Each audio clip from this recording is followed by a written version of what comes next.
اور جانور ان کو کچلیں گے میدان محشر میں، اور انسان ان کو پیروں تلے کچلیں گے میدان محشر میں.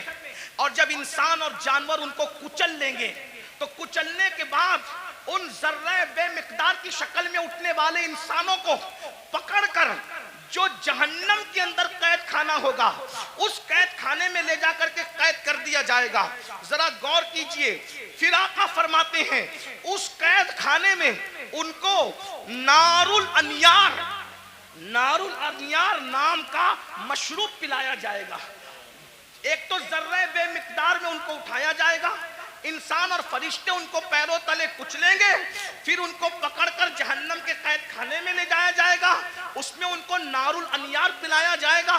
صحابہ نے پوچھا یا رسول اللہ یہ نار الانیار کیا ہے؟ تو آقا فرماتے ہیں یہ جہنمیوں کا کھولتا ہوا پیپ ہے جو ان کے جسم سے نکلے گا، اور جہنم کی سڑی ہوئی آگ ہے جو ان کی غذا بنے گی. صحابہ نے پوچھا آقا وہ ذرہ بے مقدار والے لوگ اور وہ جہنم کے اندر قیدی لوگ، نار الانیار پیپ پینے والے لوگ، جہنم کی سڑی ہوئی آگ کھلائی جانے والے لوگ وہ کون ہوں گے؟ تو آقا فرماتے ہیں وہ دنیا میں وہ لوگ ہوں گے جو گھمنڈ کرتے ہوں گے، تکبر کرتے ہوں گے. میں چودھری کا بیٹا، میں مالدار کا بیٹا، میں پڑھا لکھے کا بیٹا. علم پر گھمنڈ کرنے والے، عمل پہ گھمنڈ کرنے والے، نسب پہ گھمنڈ کرنے والے، تقوی پہ گھمنڈ کرنے والے، کسی قسم کا گھمنڈی ہوگا قیامت کے دن اس کو ذرہ بے مقدار میں اٹھایا جائے گا. اے میری جوانوں آپ سے پوچھتا ہوں یہ گھمنڈ ہی تو ہے جو آپ کو علماء کے قریب نہیں ہونے دیتا،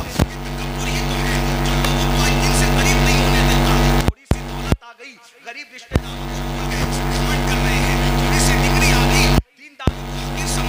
ابھی دیکھو یہ بچے جو حافظ قرآن ہوئے کوئی عزت نہیں ہمارے سماج میں، عالموں کی اور حفاظ کی کوئی عزت نہیں، جبکہ ہم ان کو کیا کہتے ہیں؟ نائب رسول. کاغذ پہ قرآن لکھ دیا جائے تو اس کو سر پہ رکھا جاتا ہے، اور سینوں پہ قرآن لکھ دیا جائے تو ان کو مسجد میں وہ لوگ آ کے بات سناتے ہیں گھر میں جس کی بیوی اس کی بات نہیں سنتی. کاغذ کا لکھا ہوا قرآن سر پہ آئے، سینوں پہ لکھے ہوئے قرآن کی کیا قدر کرتے بھائیوں؟ قدر کرنا سے یہ جو بے قدری علماء کی کرتے ہو، بے قدری حفاظ کی کرتے ہو، دیندار طبقے آپ لوگ نہیں کرتے، آپ لوگ تو بہت محبت کرتے ہیں، لیکن انٹرنیٹ کے ذریعے سے آواز وہاں تک پہنچتی ہے جو گھروں میں بیٹھے ہیں جو ہمیں سننا نہیں چاہتے. انٹرنیٹ کے بہت سے نقصانات ہیں لیکن کچھ فائدے یہ بھی ہوئے کہ جو طبقہ ہم لوگ کی آواز سے نفرت کرتا تھا وہ بھی کہیں نہ کہیں چپکے سننے لگا، اور کہیں نہ کہیں برف پگھلنے لگی. ہاں یہ ہو رہا ہے فائدہ، کچھ نقصان بھی ہوا. ہاں اسی لیے آپ سے کہتا ہوں انٹرنیٹ کے سامنے بیٹھتے ہو تو بڑے وقار سے بیٹھا کر. آپ کے بیٹھنے سے کسی کو ہدایت بھی مل سکتی ہے اور منبر پہ لڑنے سے کسی کا ایمان بھی جا سکتا ہے. اس کا خیال رکھنا، اس لیے کہ آپ کو اپنے بیگانے سب دیکھ. آپ کی چھوٹی سی منبر پر کی ہوئی جھڑپ کسی ایماندار کو کفر تک لے جا سکتی ہے، اتنا یاد رکھنا. اس لیے ذرا ہوش سے منبر پہ کوئی لڑنے آئے تو اس سے ہاتھ جوڑ کے کہو میں ہار گیا تو جیت گیا، اس لیے کہ میں ہارا ہوا کہلاؤں گا چلے گا، لیکن میری وجہ سے کوئی میرے مسلک اور مذہب سے بیزار ہو کر کے کفر کی طرف جائے مجھے یہ گوارا نہیں. اس کا خیال رکھا جائے، بہت ہمیں خیال کرنا ہوگا کیونکہ ہمیں لوگ دیکھتی ہے، دو آنکھیں دیکھتی ہے تو لوگ اتنا محتاط ہوتے ہیں، یہ ہزاروں آنکھیں دیکھتی. یہ انٹرنیٹ کی جو ہے وہ نحوست یا جو ہے وہ نفاست کچھ کم نہیں ہے، اس کی نحوست بھی بری ہے، اس کی نفاست بھی بڑی ہے، لیکن اتنا یاد رکھیں یہ دو آنکھیں نہیں دیکھتی انٹرنیٹ پہ بیٹھنے والوں کو، کروڑوں آنکھیں دیکھتی ہیں، اور آپ ان کا تصور نہیں کر سکتے کہ کون کون دیکھتا ہے. اس لیے منبر پر ہم خدا کے لیے 2 گھنٹے ہی صحیح اس طرح بیٹھیں کہ ہمارے بیٹھنے کو دیکھ کر لوگ مجبور ہو کے کہیں جب یہ اس طرح بیٹھتا ہے تو غریب نواز کیسے بیٹھتے ہیں، یہ اس طرح بیٹھتا ہے تو غوث اعظم کیسے بیٹھتے ہیں، یہ اس طرح بیٹھتا ہے تو امام اہل سنت کیسے بیٹھتے ہیں. یہ ہمارا انداز ہونا چاہیے، اللہ کرے ہمیں توفیق ملے. لیکن غرور اور گھمنڈ کا کیا کیا جائے؟ آج ہمارا جوان طبقہ، نئی نسل علماء کا مذاق اڑا رہی ہے، حفاظ کی عزت نہیں کر رہی ہے. میرے جوانوں اگر دولت کے نشے میں گھمنڈ کیا، حسن کے نشے میں گھمنڈ کیا، کسی بھی قسم کا تکبر کیا تو اللہ کے رسول فرما رہے قبر سے ذرے بے مقدار کی شکل میں اٹھو گے، بے مقدار، اور پورا میدان محشر تمہیں پیروں تلے کچلے گا، جہنم کی قید میں ڈالے جاؤ گے، نار الانیار جہنم کا پیپ کھولتا ہوا پلایا جائے گا، جہنم کی سڑی ہوئی آگ کھلائی جائے گی۔ اس لیے خدا کے لیے گھمنڈ چھوڑ دو، تکبر چھوڑ دو، اور سوچو میں انسان ہوں اور صرف انسان، میں انسان ہوں اور صرف انسان ہوں۔ اور انسان کیا ہے؟ من نطفہ، انسان کو اللہ نے ناپاک قطرے سے پیدا کیا، انسان کو اللہ نے سڑی ہوئی مٹی سے پیدا کیا۔ میرے بھائی، سڑی ہوئی مٹی اور ناپاک قطرے سے تو پیدا ہوا ہے، اگر عبادت کر کے تو اللہ کو منا لے تو تو فرشتوں سے بہتر ہے، اور اگر تو اللہ کو راضی نہ کر سکا تو پھر معاذ اللہ تو جانوروں سے بھی بدتر ہے۔ جو آخری بات کہنے کے لیے کہا تھا وہ آخری بات یہ ہے، امام غزالی کے استاد تھے، امام غزالی کے استاد، غزالی جیسی ہستی جس نے 500 سے زائد اس دور میں کتاب لکھی، آج سے 900 سال پہلے، اور ان کی کتابیں آج بھی دنیا میں موجود ہیں۔ تو امام غزالی کے استاد تھے، ان کے سامنے ایک نوجوان چھوکرا لڑکا اکڑ کے چل رہا تھا۔ قرآن کہتا ہے وَلَا تَمْشِي فِي الْأَرْضِ مَرْحًا، زمین پہ اکڑ کے مت چلو، اکڑ کے مت چلو۔ آج کل کے لڑکے بائک پہ بیٹھتے ہیں، تھوڑا جم ویم کر کے بازو بنا لیے ہیں، تو وہ بازوؤں پر پھول پتیاں پتہ نہیں کیا کیا بنا لیتے ہیں، یہ حرام ہے، حرام۔ اللہ کے رسول علیہ السلام نے فرمایا گوندنے والوں پر اور گندوانے والوں پر دونوں پر اللہ کی لعنت۔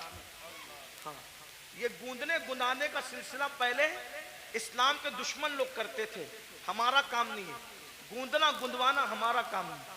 ہمارے بازوؤں پر نشان نہیں ہوتے، ہمارے چہروں پر سجدوں کے نشان ہوتے ہیں، اور وہ بھی کالے نشان نہیں، انوار کے نشان ہوتے ہیں، چمک ہوتی ہے۔ سیماہم فی وجوہہم من اثر السجود، چہرے چمکتے ہیں۔ جم کرو، مضبوط بنو، طاقتور بنو۔ میں تو کہتا ہوں ہمارا مذہب طاقتور لوگوں کا مذہب، ہمارے کمزور لوگ ہیں ہی نہیں، ہمارا اللہ بھی طاقت والا، لا حول ولا قوت الا باللہ، ہمارا اللہ طاقت والا، ہمارے رسول طاقت والے۔ ایک شخص نے مجھ سے ٹرین میں کہا کہ میرے فلاں نے ہمالیہ اٹھایا، میں نے کہا اچھی بات ہے، لیکن میں متاثر نہیں۔ کہا کیوں؟ میں نے کہا میرے نبی نے صرف ہمالیہ نہیں، پوری کائنات کا بار اٹھا رکھا ہے، اور میرے امام کہتے ہیں جس کو بارے دو عالم کی پرواہ نہیں، ایسے بازو کی قوت پہ لاکھوں سلام۔ اندازہ کر ان کی انگلی کے اشارے کا، جبل ابو قبیس پہ کھڑے ہو کر اشارہ کرتے ہیں تو چاند ٹکڑے ہو جاتا ہے۔ جس کے اشارے کی اتنی قوت ہے اس کی انگلی کی کتنی قوت ہوگی؟ انگلی کی اتنی قوت ہے تو پنجوں میں کتنی قوت ہوگی؟ اور جب پنجوں میں اتنی قوت ہے تو بازوؤں میں کتنی قوت ہوگی؟ اور جب بازو کی قوت یہ ہے تو سینے میں کتنی قوت ہوگی؟ ان کے سینے کی قوت کو قرآن بیان کرتا ہے، لو انزلنا ھذا القرآن علی جبل لرأیتہ خاشعا متصدعا من خشیۃ اللہ۔ جس پہاڑ نے قرآن کا بار نہ اٹھایا، مصطفیٰ کے سینے نے قرآن کا بار اٹھا لیا۔ واہ واہ واہ، سبحان اللہ سبحان اللہ۔ ہمارے یہاں تو سبھی طاقتور ہے، غوث پاک طاقتور، غریب نواز۔ جم کرو، طاقتور بنو، مگر کسی کی گردن دبانے کے لیے نہیں، رات رات بھر مصلی پہ کھڑے ہونے کے لیے، کسی پہ ظلم کرنے کے لیے نہیں، مظلوم کی مدد کرنے کے لیے، کسی کو ڈرانے کے لیے نہیں، ڈرانے والوں کو سمجھانے کے لیے طاقتور بنو۔ ہمارے سبھی ہمارے مولا علی تو اتنے طاقتور تھے، ہمارے مولا علی اتنے، مولا علی کا ذکر کرو تو کچھ لوگ جلتے ہیں کیونکہ ان کی طاقت ان کو برداشت نہیں ہوتی۔ ہمارے مولا علی بہت طاقتور تھے، ہمارے مولا علی بہت طاقتور، ہمارے مولا علی بہت طاقتور تھے۔ الحمدللہ ہمارے صدیق بھی بہت طاقتور تھے، افضل البشر بعد الانبیاء بالتحقیق، ہمارے صدیق اکبر بھی اتنے طاقتور تھے۔ جب بدر میں رسول اللہ کی کوئی حفاظت کے لیے نہ آیا تو صدیق اکبر نے کہا میں حضور کو پہرا دوں گا، اللہ کی امانت کی حفاظت میں کروں گا۔ صدیق طاقتور، فاروق اعظم طاقت، عثمان غنی، مولا علی سب طاقت. اور مولا علی کیسے طاقتور؟ سن لو، غور سے سنو. ایک دن مولا علی کی ڈھال گرا دی. کیا گرا دی؟ بات سمجھ میں آ رہی ہے؟ کیا گرائی؟ ڈھال. ڈھال کس کو کہتے ہیں؟ اب تو سیریل دیکھ کے آپ لوگ ہم سے زیادہ سمجھ گئے کہ ڈھال، پہلے سمجھانا پڑتا تھا، ابھی نہیں، اب سب کو پتا ہے ڈھال کیا ہے، تلوار کیا ہے، اور میمنہ کیا ہے، مسرہ کیا ہے، قلب کیا ہے، مقدمت الجیش کیا ہے، سب سیکھ لیا ہے. چلو کچھ تو سیکھا، ہم سے نہ سیکھا، کسی سے تو سیکھا. لیکن بہرحال ڈھال، ڈھال سمجھتے ہیں نا، جس پہ وار روکا جاتا. مرحب نے میرے مولا کی ڈھال پہ وار کیا اور ڈھال دو ٹکڑے کر دے. میرے مولا کو آیا غصہ، اور تو نے میری ڈھال کاٹی اور ڈھال توڑی، اب میں تجھے سزا کیا دیتا ہوں. میری ڈھال کاٹ کے یہ نہ سمجھنا کہ میں پلٹ کر جاؤں گا، کیونکہ علی کہتے ہی اس کو ہے جو پلٹ کر نہ جائے. علی کا نام تھا حیدر کرار، پلٹ کر بھاگنے والا نہیں، پلٹ پلٹ کر حملہ کرنے والا. اب علی اگر سپر لینے کے لیے، ڈھال لینے کے لیے پلٹ کر جاتا تو دشمن کہتا ارے کبھی تو پلٹ کر بھاگے تھے. لیکن علی نے کہا پلٹ کر نہیں جاؤں گا، بلکہ مولا نے کہا تو نے میری ڈھال توڑی، اب میں کس کو ڈھال بناتا ہوں دیکھ. آگے بڑھے اور خیبر کا دروازہ اکھاڑ کر علی نے اسی کو ڈھال بنا لیا اور اسی کو لے کے جنگ کرتے رہے کرتے رہے کرتے رہے. اور جب اس کو اٹھا کر کے پھینکا ہے تو علی کا پھینکا ہوا دروازہ 70 لوگ مل کر بھی اپنی جگہ سے اٹھا نہ سکے. نعرہ تکبیر، نعرہ رسالت، نعرہ حیدری. کبھی دیوار ہلتی ہے، کبھی در کانپ جاتا ہے. علی کا نام سن کر اب بھی خیبر. ہم علی والے ہیں، لیکن وہ علی والے ہیں جو صدیق کو افضل البشر مانتے ہیں. ہم وہ علی والے ہیں جو فاروق اعظم کو عادلوں کا سردار مانتے ہیں. ہم وہ علی والے ہیں جو عثمان کو ایک نور والا نہیں بلکہ 2 نور والا ذوالنورین مانتے ہیں. ہم وہ علی والے الحمدللہ. اور وہی سچے علی والے ہیں جو علی کو بھی مانتے ہیں اور مولا علی کی بھی مانتے ہیں. تو آخری بات جو کہنے چلا تھا، کیا وہ نوجوان پہلوان تھا، بازو موٹے موٹے تھے، گھمنڈ میں اترا کے چل رہا تھا. اللہ کو اترا کے چلنا پسند نہیں، اترا کے چل رہا تھا. امام غزالی کے استاد نے کہا اے لڑکے اترا کر گھمنڈ سے مت چل. اس نے پلٹ کر نصیحت نہیں مانی اور حضرت کو کہا آپ مجھے جانتے ہیں میں کون ہوں؟ آپ مجھے جانتے ہیں میں کون ہوں؟ امام غزالی کے استاد نے کہا بیٹا اچھی طرح جانتا ہوں کون ہے. کہا کون ہوں میں؟ فرمایا تیری ابتدا پانی کا ناپاک قطرہ ہے اور تیری انتہا قبر کی سڑی ہوئی مٹی ہے. اس سے زیادہ تیری کوئی اوقات نہیں ہے. بس میری بھی گزارش یہی ہے، ہم پانی کے ناپاک قطرے سے پیدا ہوئے، اتنا ناپاک اتنا ناپاک اتنا ناپاک، زبان حیا اجازت نہیں دیتی کتنا ناپاک، لیکن ایک جملہ حیا کے پردے میں سن لے. اتنا ناپاک ہے کہ باہر نکل آئے تو غسل فرض کر دے، اتنا ناپاک.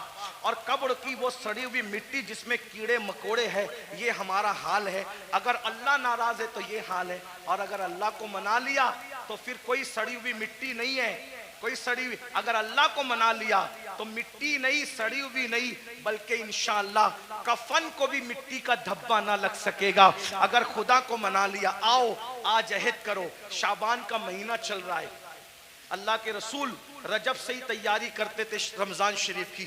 نیکیوں کا موسم بہار آنے والا ہے، برکت والا مہینہ. ایک نیکی 70 کے برابر، فرض 70 فرضوں کے برابر. روزہ رکھنا، گناہ سے بچنا. ایک بات یہ بھی بتا دوں، جو رمضان شریف میں گناہ کرتا ہے، اللہ کے رسول فرماتے ہیں کہ اللہ اس کے 1 سال کی نیکیوں کو برباد کر دیتا ہے. رمضان شریف میں ایک گناہ، یہ کہاں سے میں پڑھ رہا ہوں؟ المعجم الاوسط سے حدیث پڑھ رہا ہوں. ہاں، جو رمضان شریف میں ایک گناہ کرے اللہ اس کے 1 سال کی نیکیوں کو برباد کر دیتا ہے.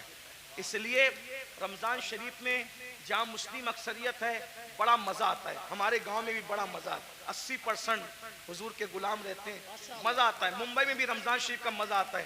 مراد آباد, سنبل, ادھر بھی رمضان شریف کا مزہ ہے نا. کیا بازار سجتے ہیں, کیا افطار لگتی ہے. لیکن یہ بازار ہے. اصل رمضان شریف کی بہار اس کی ہے جو گناہ سے بچ جائے, عبادت کر کے اللہ کو راضی کر لے. کیا بات ہے حضرت, سبحان اللہ. روزہ رکھنا, ہو سکے تو رمضان شریف میں تہجد, سحری کو اٹھتے تو تہجد کا اہتمام کرنا. میرے آقا فرماتے ہیں جو تہجد پڑھتا ہے, آقا فرماتے ہیں انشاءاللہ وہ بے حساب جنت میں داخل ہوگا. تو نہیں سال بھر پڑھ سکتے تو رمضان شریف میں 2 ہی رکعت پڑھ لینا, زیادہ اس کے بہت زیادہ کی ضرورت نہیں ہے. وہ بہت تھوڑے عمل پہ راضی ہو جاتے. سحری میں اٹھو, جلدی سے 5 منٹ پہلے اٹھ جاؤ, وضو کرو, 2 رکعت پڑھو تہجد, دونوں میں 3 بار قل اللہ پڑھو اور اللہ سے کہو. اللہ کہتا ہے میں پہلے آسمان پہ تجلی کرتا ہوں, پہلے آسمان پہ رات کے آخری حصے میں تجلی کرتا ہوں اور کہتا ہوں مانگ کیا مانگتا ہے, جو مانگے گا تو جو مانگتے ہو. لیکن اس وقت سحری میں آپ کیا کرتے ہیں, اس وقت بھی آپ لوگ اس وقت بھی آن لائن رہتے ہیں, ضرورت کے تحت رہتے ہو, اچھی بات ہے. اس وقت اللہ فرما رہا ہے مانگ میں دوں گا, آپ آن لائن ہو. افطار کے وقت تو آواز آ رہی ہے جو مانگے گا دوں گا, آپ آن لائن ہو. رمضان شریف کا فائدہ اٹھاؤ. 1 بار درود شریف پڑھو, 70 بار درود کا ثواب. رمضان شریف کے لیے تیاری, ابھی سے توبہ کرو, استغفار کرو. آج سے پہلے جو ہوا, جو گناہ ہوئے, سب سے معافی مانگو, توبہ کرو اور نماز کے پابند بنو. سوچ یہ طے کر لو, آج کون سی تاریخ ہے شعبان کی, 4 تاریخ ہے نا, 4 گزری. یہ 4 کیا ہے پتہ ہے تمہیں, یہ 4 شعبان تمہارے اور میرے امام ہیں, امام حسین کی ولادت کی تاریخ ہے. سبحان اللہ, سبحان اللہ. مولود حسین پاک کا دن گزرا آج, میلاد حسین. سیدہ کے آنگن میں جو دوسرا پھول کھلا تھا, غور کیجئے. تو آج سے یہ عہد کر لو کہ میں نماز کی پابندی کروں گا. لیکن نماز پڑھوں گا تو کس کے پیچھے, جس کا عقیدہ میرے عقیدے کی طرح ہوگا اس کے پیچھے نماز. یعنی میں نبی کو زندہ مانتا ہوں تو مجھے امام بھی وہی چاہیے جو نبی کو زندہ مانتا ہے.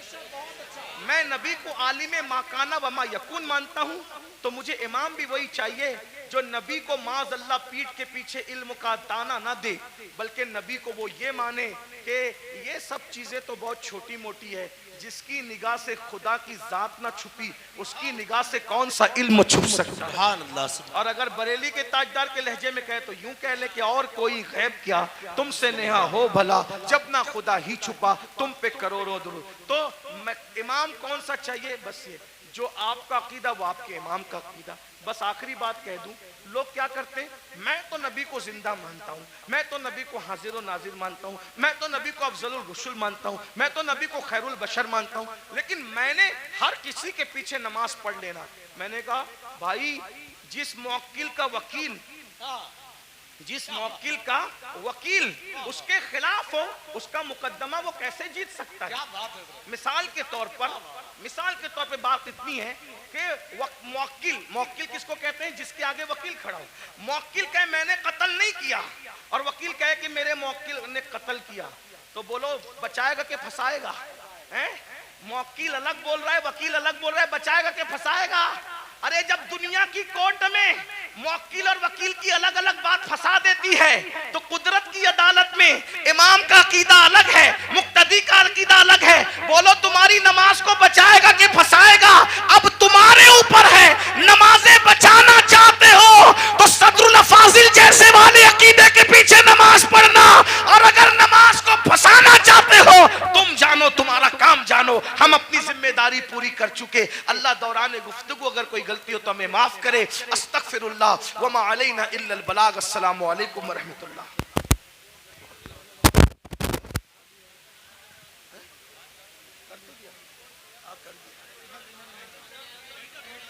بیٹھ جائیں.